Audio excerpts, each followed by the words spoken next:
Suri was only 9 years old when she first felt the presence that would later decide the course of her life. A presence that moved like warm wind in the cold darkness, appearing whenever the night pressed too heavily on her chest. And as she walked alone through the village path, surrounded by towering ancient baobab trees, whispering secrets of the old world, she felt the leaves tremble, not with the wind, but with something watching, something protective, something familiar.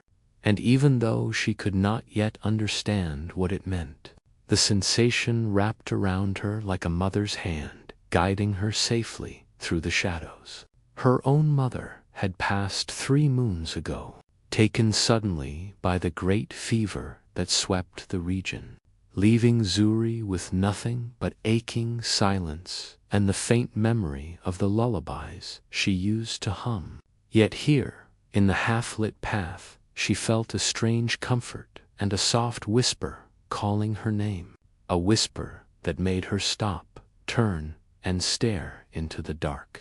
And in that moment she saw the faint outline of a glowing figure, gentle and shimmering like moonlit mist. And though the figure moved with the elegance of memory, Zuri's heart recognized the shape before her mind did her mother. The woman who used to braid her hair in the mornings and warm her hands near the fire at night, now appearing like a guardian spirit of the land, hovering just beyond reach. And before Zuri could react with fear or confusion, the apparition lifted a hand as if urging her to follow, its touchless call more powerful than any human voice. Zuri stepped forward instinctively, guided by a pull deeper than reason, until the spirit faded, leading her toward the hill where the villagers never ventured at night. A hill said to be watched by the old gods, but Zuri did not hesitate, because the love of a mother, even in ghostly form, could overpower any tale of fear. And as she reached the top of the hill, she found something she did not expect. A wounded stranger collapsed on the ground, bleeding, barely conscious, clutching a necklace carved with the sigil of her tribe. And as she knelt beside him, she heard the same whisper again, this time stronger, almost desperate, urging her to save him. And though she had no training and no understanding of who he was, she felt her mother's presence flowing into her hands, guiding her to press herbs onto his wounds, to wrap leaves the way she once watched her mother do when caring for the sick. And as she worked in frantic silence, the stranger opened his eyes and whispered a warning. "They are coming," he said, before losing consciousness again. And at that very moment, the trees shook violently, not from wind, but from footsteps, many footsteps. And Zuri understood with chilling clarity that whatever hunted this man was now heading toward her, and that her mother's ghost had brought her here not by accident, but to save both the man and her own destiny, a destiny that had only just begun to awaken within her. The rumble beneath Zuri's feet grew heavier as the warriors of the dust approached, their steps beating against the dry earth like drums of an approaching storm. And as she knelt beside the unconscious stranger, she felt her heart hammering in her chest, while her mother's unseen presence lingered over her like a protective shield, urging her to remain calm even though the night around her seemed ready to shatter. The Dust Warriors were known across the region for hunting down those who tried to escape the rule of the Iron Chief, a brutal warlord whose power spread like wildfire across the plains. And judging by the necklace the stranger carried, he was clearly one of their targets, perhaps even someone important enough to risk sending a full warband after him. And as Zuri pressed her fingers against his neck to ensure he was still alive, she heard the first faint sound of rattling armor, the distinct sign that they had already climbed the lower part of the hill.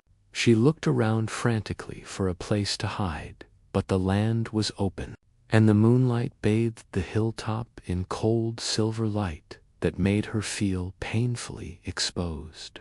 Yet just as panic rose in her throat, she felt a warm breeze brush against her cheek, and when she turned her head, she saw the ghostly figure of her mother standing behind her, glowing softly, lifting a hand toward the baobab roots on the northern slope, and Zuri immediately understood.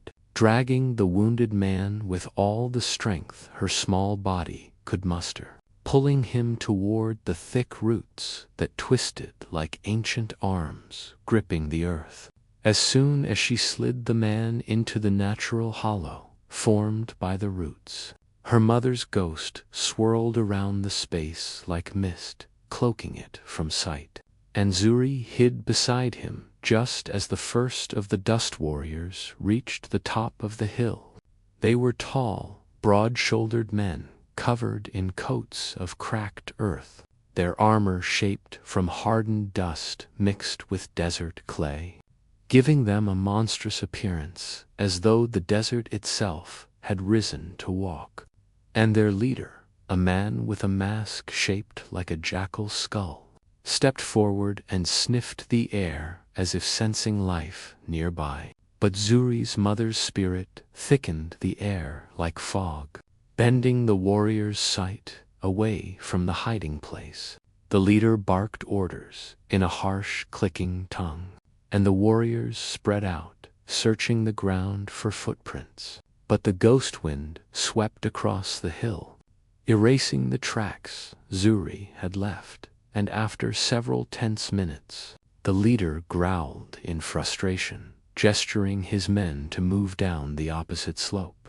It was only after their footsteps faded completely that Zuri dared to breathe, and when she turned toward her mother's spirit to whisper a thank you, the apparition shimmered weakly, dimmer than before, as though helping her had drained its strength.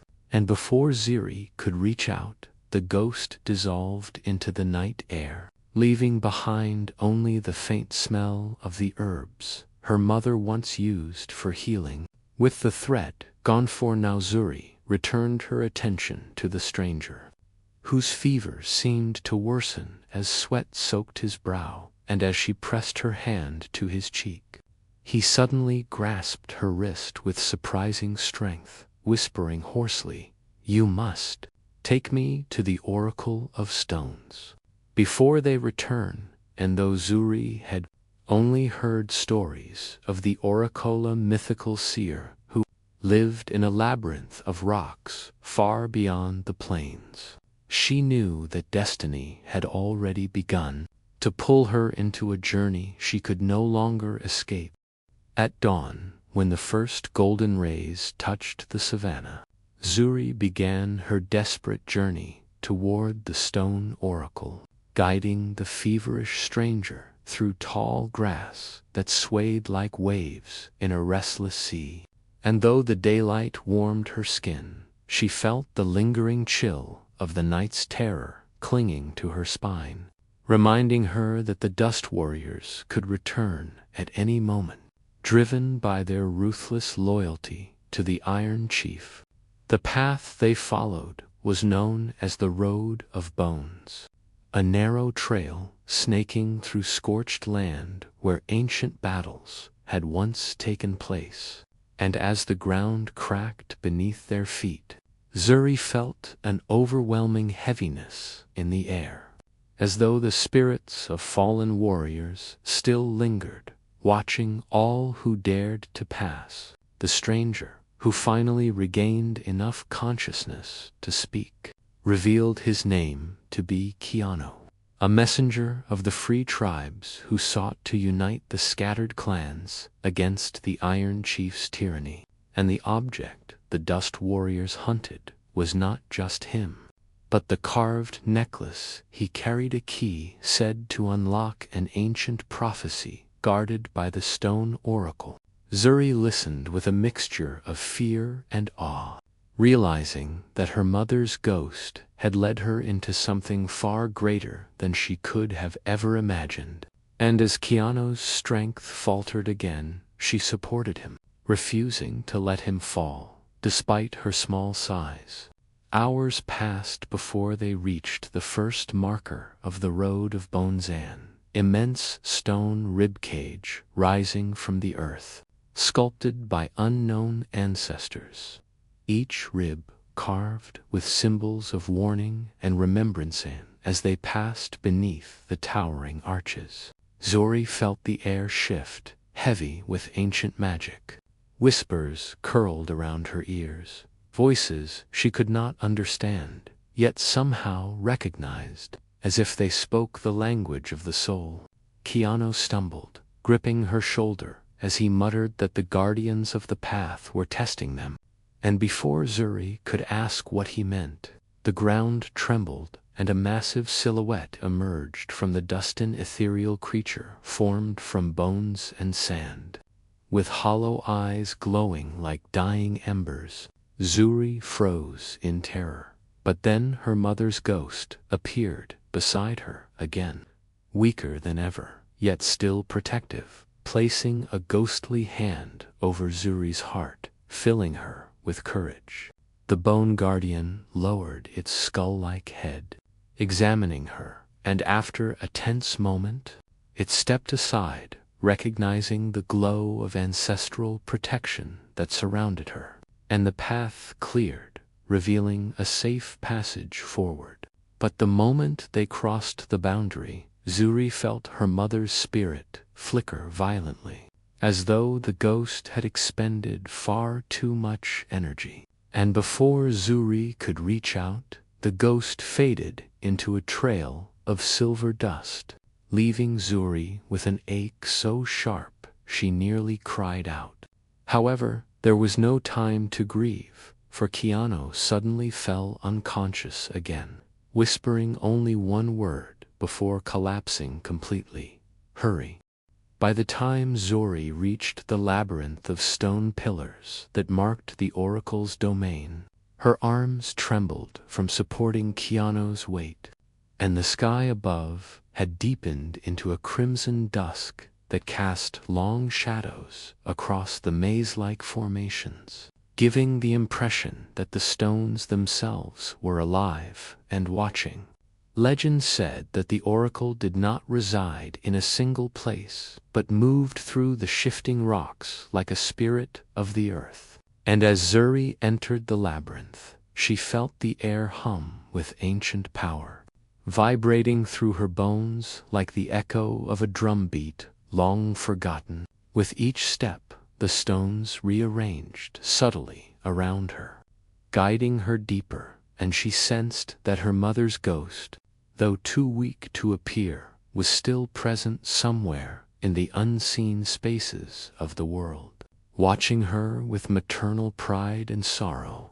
Finally, Zuri reached a circular clearing where the ground glowed with faint blue runes, and at the center sat the oracle, an elderly woman with skin weathered like riverstone, eyes milky yet piercing, adorned in robes woven from threads of silver dust.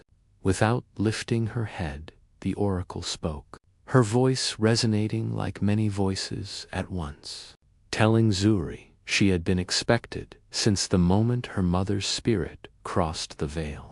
For her mother had sacrificed her own rest to protect Zuri until her destiny was fulfilled.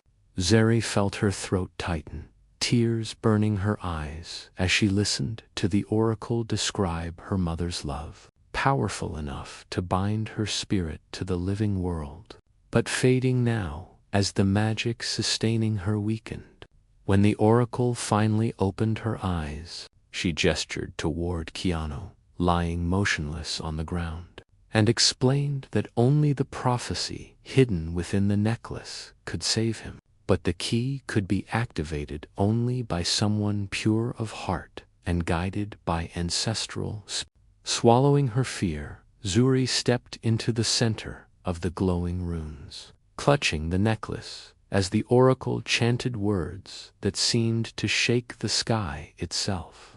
The runes flared into blinding light, and suddenly Zuri felt herself pulled into a vision where she saw the past, present, and possible future all at once. The rise of the Iron Chief, the suffering of the tribes, the battles to come, and the fragile hope that rested on the actions she would soon take.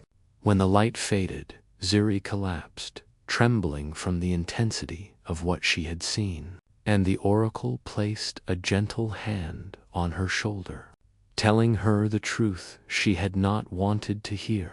Her mother's ghost had only one final act left before her spirit would fade forever. As Zuri looked at Keanu's still body and felt the dust warriors approaching beyond the horizon, she understood with painful clarity that her mother's last sacrifice was coming far sooner than she wished. Night had fully fallen by the time Zuri emerged from the oracle's labyrinth, carrying the awakened necklace whose inner glow pulsed like a living heart. And as she stepped onto the open plains, she saw torches blazing on the horizon. The dust warriors had found them. Keanu, newly stabilized by the oracle's healing but still too weak to stand, urged Zuri to flee, insisting that the prophecy's power must not fall into the hands of the Iron Chief under any circumstance. Yet Zuri stood her ground, sensing deep in her soul that running would no longer save them. The earth trembled as the warriors approached, their dust-covered armor glowing eerily in the moonlight, and their jackal-masked leader stepped forward with a cruel smile, declaring that the girl had nowhere left to run. But before he could give the order to seize her, a sudden rush of warm wind swept across the plains, and Zuri felt the unmistakable presence of her mother behind her, stronger, brighter, fiercer than ever before. The ghost appeared in a radiant burst of pale fire, no longer a fragile apparition but a towering guardian spirit blazing with the combined strength of generations. And the warriors stumbled back in fear as the air around them crackled with ancestral power. Zuri's mother knelt beside her, touching her forehead gently, and Zuri understood without words that this was their final farewell. Tears streamed down her face as her mother rose, turning to face the army of dust and raising her hands in a gesture of both protection and defiance. The ground shook violently as ancestral spirits burst from the very earth, swirling around the warriors in a storm of ghostly light, and the dust warriors' clay armor cracked under the weight of the spiritual assault. The jackal-masked leader screamed orders, but the spirits overwhelmed them, scattering them across the plains like leaves in a hurricane.